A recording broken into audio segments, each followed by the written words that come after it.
신앙 고백이란 제목을 잡았는데 우리 갈라디아서를 좀 이해하는 게 중요합니다. 선 이해가 되고 나서 들어가는 것이 아마 이 내용을 이해하기 쉽습니다. 사도 바울은 갈라디아라는 것은 이 조그만 데가 아니고요. 그 여러 엄청 큰 거, 우리나라보다 더 큰 지역이에요. 그냥 갈라디아 지역, 그러니까 아시아 지역 이렇게 말하듯이 갈라디아 지역, 마게도니아 지역, 그러면은 여러 나라가 이렇게 통합되어 있는 그 지역을 말하는 거예요. 아프리카 지역 그러면 아프리카 나라 하나 있는 거 아닌 거 아시죠? 아메리카 지역, 남미 아메리카 지역 그러면 하나가 아니라 여러 나라 있듯이 이 갈라디아 지역에 있는 교회들에게 편지를 한 거거든요. 그래서 갈라디아서라는 것이지 한 교회를 말한 것은 아니다라는 것을 전제하에 말씀을 드립니다. 그래서 이 편지를 쓰면서 문안 인사와 집필 동기를 밝힌 반면에 이제 본문 오늘 읽은 말씀부터는 당시 갈라디아의 거짓 교사들이 제기한 바울의 사도권 논쟁. 바울은 끊임없이 사도권을 논쟁을 했어요. 그는 12제자가 아니다. 이제 그런 것 때문에 자꾸만 성도들로 하여금 바울을 불신하게 만드는 거야. 사람은요, 자꾸만 그런 말을 한 번, 두 번, 세 번 이상 자꾸만 들으면, 그래서 거짓말도요 자꾸만 들으면 그게 진짜인 줄 아는 거야. 그러니까 여러분, 사람은 복 있는 사람은 귀가 복 있어야 돼. 좋은 소리를 들을 줄 알아야지 나쁜 소리를 들으면 그거에 가스라이팅 당하는 거야. 그러니까 사도 바울은 사도가 아니다라는 것을 끊임없이 얘기하는 거예요. 끊임없이. 그래서 사도 바울이 편지 쓸 때마다 나 예수 그리스도로 말미암아 사도된 나 바울은 이렇게 말씀을 하고 있는 것입니다. 본서의 본론 부분은 먼저 자신이 전한 복음의 정당성을 입증하기 위한 방편으로서 바울 자신의 사도권을 입증하고 있는 거예요. 사도권. 자기 스스로 내가 사도된 것을 입증하고 있어요. 즉 바울은 먼저 사도직이 사람을 통해서 난 받은 것이 아니다 라는 사실을 자신의 과거 행적을 그래서 밝히고 있는 거예요. 자신의 과거, 난 이랬던 사람이다 라고 밝히고 있는 거예요. 그러면서 갈라디아 교회는 율법주의자들의 선동으로 혼란에 빠진 교인들에게 믿음으로 의롭다함을, 그러니까 율법주의자들은 이게 못마땅한 거야. 지금 뭐가 못마땅해요? 믿음으로 구원받는다는 게. 아니 십계명을 잘 지키고 하나님 말씀을 잘 지켜야만이 구원받지 어떻게 믿음으로 구원받느냐? 이게 못마땅한 거야. 우리나라 유교 시대 때 아니 착한 일을 잘 해야지 좋은 데 가지 어떻게 예수만 믿어가지고 어떻게 천당 가냐? 말도 안 돼. 이것과 똑같은 원리예요. 유교 시대 때 불교 시대 때 다 그랬어요. 착한 일을 많이 해야지 좋은 데 가지 극락세계 가지 어떻게 예수 믿는 것 가지고 그럼 누구나 다 믿겠는데 너무 쉽네 그러면서 안 믿어. 쉬워서 안 믿겠다는 거야. 쉬워서. 그것과 똑같은 거야. 유대교들이 하나님 말씀을 다 지켜야 구원받지 어떻게 예수를 믿는다고 구원받느냐 이러면서 사도 바울의 사도권에 문제가 있다라고 지적을 하니까 말이 맞는 것 같아요? 안 맞는 것 같아요? 맞는 것 같은 거예요. 왜? 아니 착한 일을 해야지 좋은 데 가지 어떻게 착한 일도 안 하고 예수만 믿는다고 가느냐. 이건 말도 안 돼. 이렇게 그런 거짓 교사들이 그렇게 했기 때문에 많은 사람들이 예수를 믿으면서 교회를 다니면서도 지금 의심을 갖고 있었던 생각입니다. 그래서 이 갈라디아서를 먼저 한 4가지로 말씀을 요약해서 드리자면 첫째로 율법을 행함으로는 구원을 받을 수 없다. 그래서 모든 종교는 선한 일을 하면 좋은 데 간다는 사상이 있는데 사도 바울이 강조하는 것은 율법으로만 구원받을 수 없다라고 지금 갈라디아서는 단정 짓고 있는 거예요. 그래서 갈라디아서를 뭐라 했어요? 교리서라고 말한 것입니다. 두 번째로 그러나 기독교 복음은 선행이 아니라 믿음으로 의롭다함을 받고 구원에 이른다는 구속의 진리, 오직 믿음으로 우리가 의로운 자가 되고 구원을 받는다는 진리를 갈라디아서에서 강조하는 거예요. 그러니까 갈라디아서를 잘 읽어야 신앙의 뿌리가 내려요.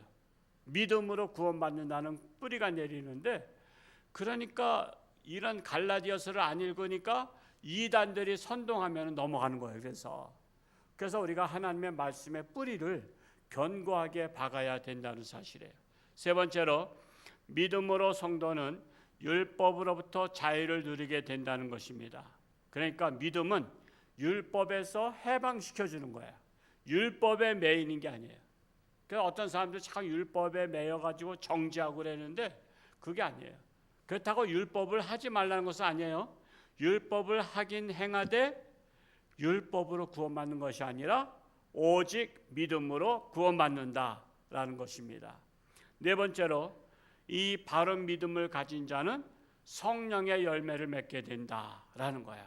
갈라디아서 마지막에 나오죠. 성령의 9가지 열매. 그러니까 바른 믿음을 가져야 열매 맺는 것이지 선한 일을 해야 열매 맺는 것은 아니다라고 말씀하고 있는 거예요.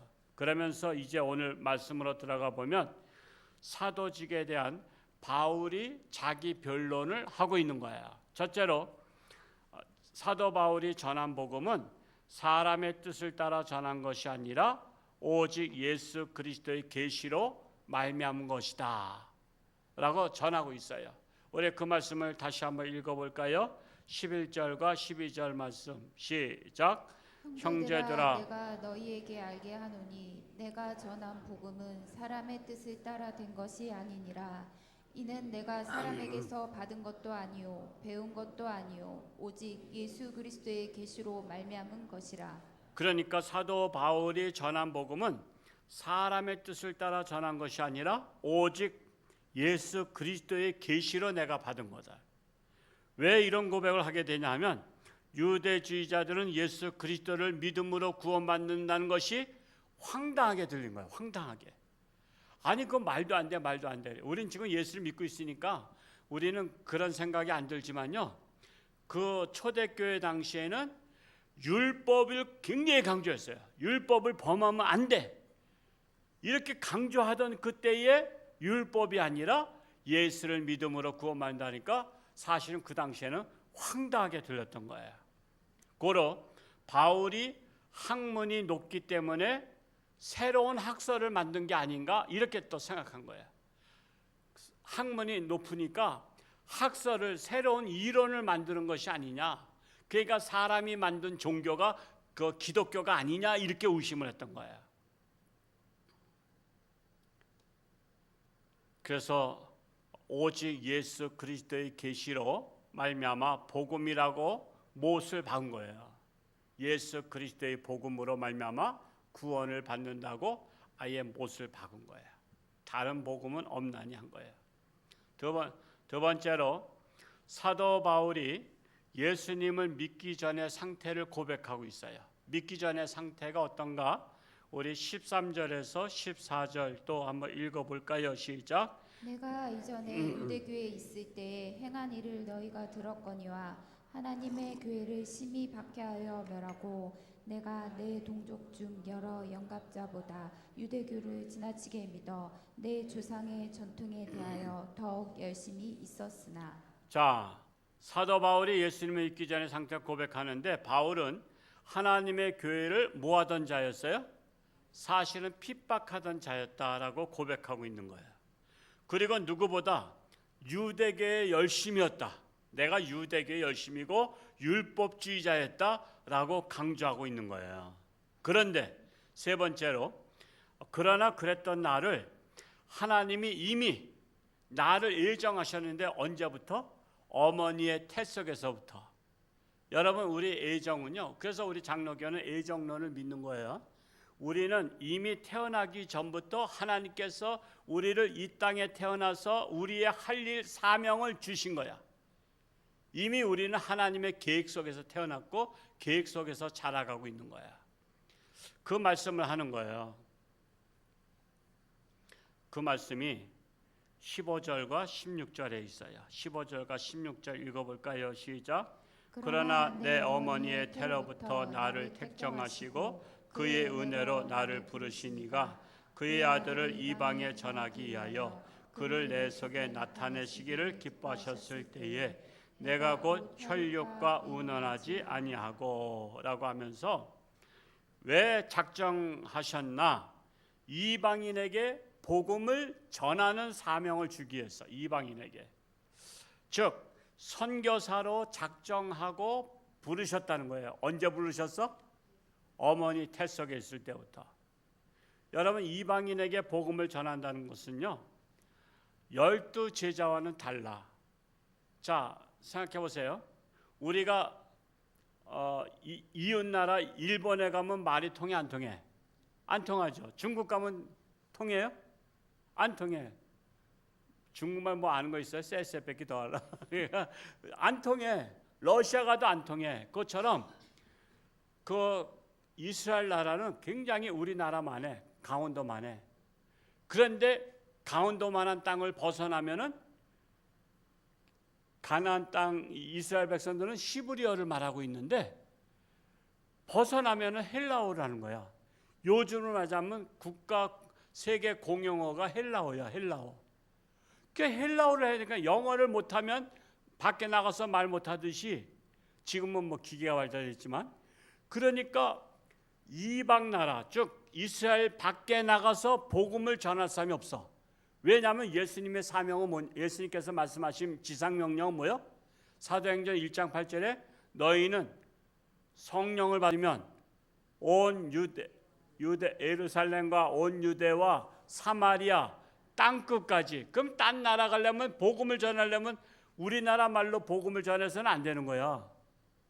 그래서 이미 하나님께서 그 예정을 아시고 계획하심을 아시고, 예수님의 12 제자들은 뭐 갈릴리에서 어부 출신에다가 뭐 그냥 이스라엘 안에서 살던 사람들이야. 똑똑해봤자 거기서 거기야.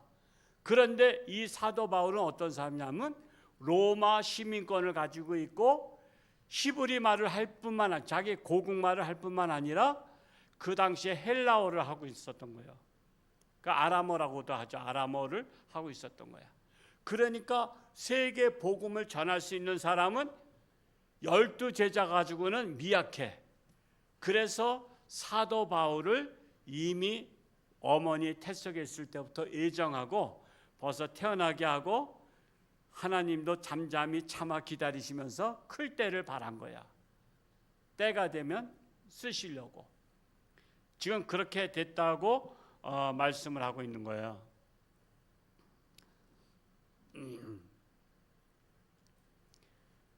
뿐만 아니라 사도 바울은 배운 사람이죠. 학문이 높은 사람이야.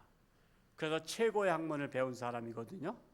그러니까 최고의 학문을 배운 사람이니까 우리가 무조건 예수 천당 불신 지역, 우리나라 옛날에 그렇게 복음을 전했죠.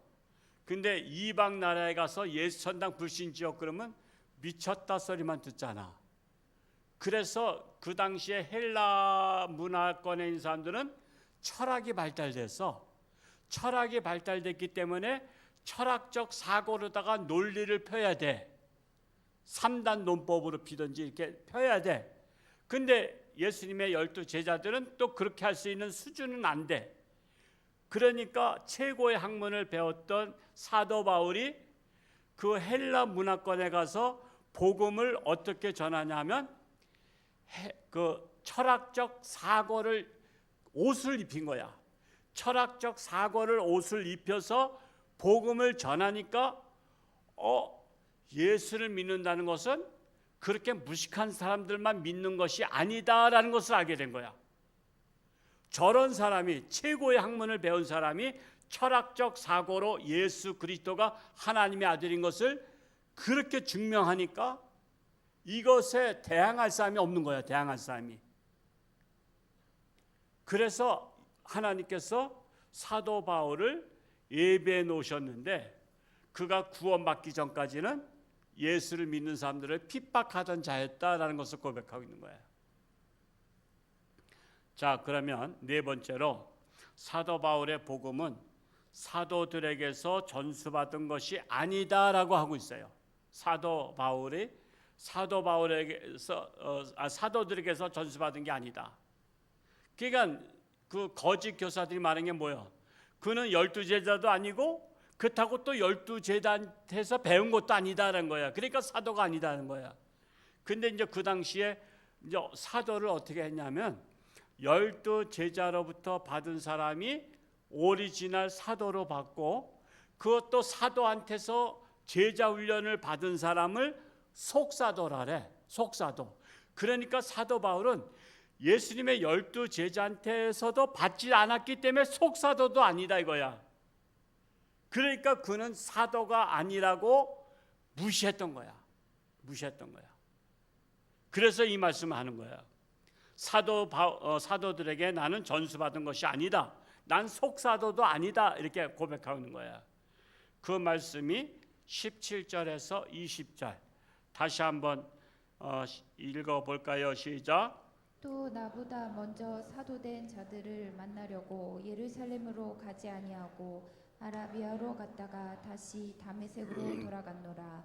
그 후 3년 만에 내가 게바를 방문하려고 예루살렘에 올라가서 그와 함께 15일을 머무는 동안 주의 형제 야고보 외에 다른 사도들을 보지 못하였노라. 자, 그 말씀이 뭐예요? 바울이 내가 사도들에게 전수받은 것이 아닌 것을 17절에서는 바울이 다메섹 도상에서 예수를 만난 후 사도들을 만나려고 예루살렘 가지 않았다 이거야. 난 그래서 사도들한테서 교육받은 것도 아니다 이거야. 아라비아로 갔다가 다메섹으로 다시 돌아왔다라고 고백하고 있는 거야. 즉 바울의 복음은 제자들에게서 배운 것이 아니다라고 말씀하고 있는 거야. 그러면서 18절과 19절에서는 그 후 3년 만에, 즉 이 아라비아로 가서 다메섹에서 돌아올 때까지 3년을 있었던 거야. 거기에서 누구한테 훈련 받았겠어요? 예수님으로부터 직접 받았다는 거야. 자신은. 그래서 내가 제자들에게 받은 속사도가 아니라 나는 예수님으로부터 내가 복음을 전수받았다라고 하고 있는 거야. 그러면서 3년 만에 베드로를 만나려고 이제 예루살렘에 드디어 올라갔다 이거. 3년 후에, 즉 다메섹 도상에서 예수를 믿고 3년 만에 베드로를 만나러 올라가서 베드로 만나서 딱 며칠 있었냐? 15일 만나서 있었다 이거야. 15일 동안에 내가 어떻게 복음을 다 배우냐 이거야. 잠깐 15일 동안 만났었다는 거야. 그리고 또 주의 형제 야고보. 주의 형제 야고보는 뭐야? 예수님의 동생. 야고보와 요한도 형제가 있었지만 주님의 형제 중에 동생이 나중에 예수님께서 십자가에 못 박혀 죽으시고 부활하시고 그것을 보면서 제자가 된 야고보가 있어요. 유다도 동생이죠.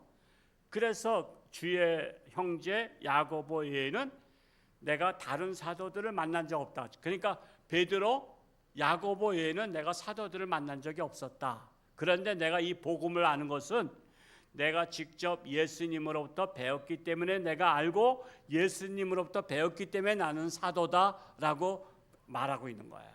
이해가 되시죠? 그러면서 20절에 나의 신앙 고백은 거짓말이 아니라고 고백하고 있는 거야. 난 이거 진실하다라고 고백하고 있는 거야. 근데 불신한 사람들은요, 진실을 말해도 거짓말로 하는 거 아시죠? 사람은요, 아무리 진실을 외쳐도 거짓말로 여겨. 그래서 사람이 변화되기 어려운 거야. 사람이 변화되기 어려운 거야. 그러니까 이 들을 귀 있는 자는 복이 있다고 말씀을 하신 거예요. 그래서 들을 귀 있는 자는 복이 있다고 한 거예요. 자, 이제 다섯 번째로, 그 후에 바울이 수리아와 길리기아 지방에서 그리스도인들을 만났지만 그들은 나를 얼굴로는 처음 보는 거다 이거야. 처음 보는 거야. 다만 소문으로는 나에 대해서 들었다 이거야. 그들이 소문. 어떤 사람이 다메섹 도상에서 예수 믿는 사람들 잡으러 가다가 예수 믿었대. 그래가지고 그가 사도가 되었대. 이런 소문. 옛날에는 뉴스라는 게 입으로만 전하는 거다 보니까 시간이 많이 걸리거든요. 지금처럼 뉴스로다가 딱 그냥 뭐 어디 지진 났습니다 그러면 그냥 1시간도 안 돼서 딱 듣는 시대가 아니라 그때는 입소문으로 전하다 보니까 사도 바울이 예수를 믿고, 즉 예수님을 믿는 사람들 핍박하던 사람이 예수 믿고 사도가 되었대. 이렇게 소문만 알고 있던 사람들을 만났다 이거야. 사도 바울이 자기를 그렇게 믿었던 사람들을 만났다 이거야. 어디 가서? 길리기아 지방에서. 그들은 나를 얼굴로는 알지 못하고 다만 소문으로 과거에 그리스도인들을 박해하던 자가 이제는 그리스도를 전한다고 알고 있었다라고 말하고 있는 거야. 그러므로 핍박자가 복음자가 된 것은 하나님께 영광을 돌리기 위해서다라는 거야. 우리 그 말씀도 한번 읽어볼까요? 21절에서 24절 시작. 그 후에 내가 수리아와 길리기아 지방에 이르렀으나 그리스도 안에 있는 유대의 교회들이 나를 얼굴로는 알지 못하고 다만 우리를 박해하던 자가 전에 멸하려던 그 믿음을 지금 전한다함을 듣고 나로 말미암아 하나님께 영광을 돌리니라. 자, 이해가 되죠? 충분히 이해가 되죠. 이보다 더 쉽게 설명할 수는 없어요. 이렇게 해서 깨닫지 못하시는 분은 오늘 집에 가서 다시 한번 갈라디아서를 읽어보시기 바랍니다. 그래서 이는 사도 바울뿐만 아니라 오늘날에도 과거에는 사도 바울처럼 핍박자였던 분들이 많죠. 우리 집안은 유교 집안이야, 우리 집안은 불교 집안이야, 우리 집안은 안 돼 그러면서 너 교회 다니면 안 돼 그러면서 그냥 몽둥이 찜질하고, 그냥 아들이 교회 나간다고 딸이 교회 나간다고 너 이놈의 기집애 교회 가지 말어 그러면서 반대하고 막 핍박했다가 어느 날 갑자기 그냥 부흥회 갔다가 성령 받아가지고 나도 예수 믿겠다 해서 그런 집안이 있어요 없어요? 많아요. 그것처럼 사도 바울이 그런 거야. 나는 유대교인이야, 율법주의자야, 오직 나는 행함으로만 구원받는다고 믿고 있어. 그런데 오직 예수를 믿어야 구원받는다는 그 황당한 자들을 내가 잡아가두는 일에 앞장섰던 사도 바울이 다메섹 도상에서 예수님을 만나서 뒤집어졌죠. 영안이 열렸어요. 들기가 열렸어. 그러니까 예수님부터 3년 동안 훈련을 받고 사도로 임명을 받고서, 그가 12제자한테 받은 게 아니에요. 그렇게 해서 임명을 받고 너는 이방인들한테 복음을 전하는 사명을 받은 거야. 그래서 사도 바울은 이방 나라 이 나라 저 나라 배 타고 다니고 걸어 다니면서 헬라어를 잘하고 세계 공용어를 잘 알고 또 철학적 사고로다가 그 나라에 맞게 예수를 소개시키는 거야. 그래서 역사가 유세비우스라는 사람은 사도 바울이 가는 곳마다 예수님을 싣고 갔다. 왜? 배 타고 많이 다녔거든요. 거기에 이제 막 지중해 이런 데를. 그러니까 사도 바울이 가는 곳마다 예수의 복음을 싣고 갔다라고 하는 거예요. 그래서 사도 바울 때문에 기독교가 유대 안에서 머물러 있던 기독교가 사도 바울로 인해서 세계 복음화하는데 이렇게 서방 나라로 복음이 전해져서 서방에서 우리나라까지 이 동양까지도 복음이 전해진 거예요. 시간이 많이 걸렸지만 하나님 앞에서는 천년이 뭐 같아? 하루 같은 거야. 그러니까 하나님은 급할 것도 없어. 사람만 급할 뿐이지 하나님은 안 급하셔. 그러니까 하나님은 그 때가 될 때까지 참고 기다리시는 하나님이셔. 근데 우리 인간만 조급해. 빨리빨리. 특별히 세계에서 가장 빨리빨리 하는 나라가 어디요? 우리 대한민국. 그러니까 우리는 빨리빨리를 어디다 써먹어야 돼. 빨리빨리 복음 전해서 우리나라가 복음화되자. 이런 데 써먹어야 되는 거야. 우리는 빨리빨리. 그렇다고 뭐 빨리빨리 죽으려고 노력하지 마세요. 다 때가 되면 하나님께서 다 데려가시니까 그때까지 빨리빨리 복음을 전하는 거예요. 그래서 과거에 우리나라도 우상을 섬기던 자들이 다 우상을 불살라버리고 예수를 믿고, 또한 이단을 하던 자들이 귀가 열리면 깨닫고 주님께 돌아오고, 그런 역사가 있듯이 우리 과거에 나의 신앙을 이렇게 정리해 보시기 바랍니다. 나는 과거에 어떤 사람이었다. 나는 하나님을 핍박하던 자였고 비난하던 자였고 나는 다른 종교를 섬기던 자였는데 내가 누구를 통해서 아니면 어떤 과정을 통해서 예수님을 만나게 됐고 예수를 믿게 됐고 지금은 내가 집사가 되고 권사가 되고 안수집사가 되고 장로가 되고 목사가 되어서 이렇게 내가 하나님을 복음을 전한 자가 되었습니다. 이것이 복음이야. 이걸 전하는 거야. 제가 먼저도 한번 얘기했죠. 올해 신학 동기 중에 자네는 어떻게 다가 예수 믿게 됐나 했더니 자기가 어렸을 때 병들어 아플 때 무당한테 기도받으러 갔었대. 엄마가 기도받으러 갔더니 무당이 뭐라고 말하냐면 이 애는 예수 믿어야 날 병이래. 아니 무당도 전도해. 무당도 예수 믿으라고 전도하는데 우리 예수 믿는 사람이 전도 안 하면 되겠냐 말이야. 참 희한한 거죠. 무당이 전도해서 그래서 엄마가 자기를 데리고 교회를 나갔대. 그때 병이 나니까 그냥 오로지 예수님한테 매달렸더니 신학까지 와서 주의 종이 된 거야. 그러니까 하나님의 방법은 희한해. 무당 통해서도 전도하고 뭐 불교 신자 통해서도 전도하고 하여튼 각자가 다양해요.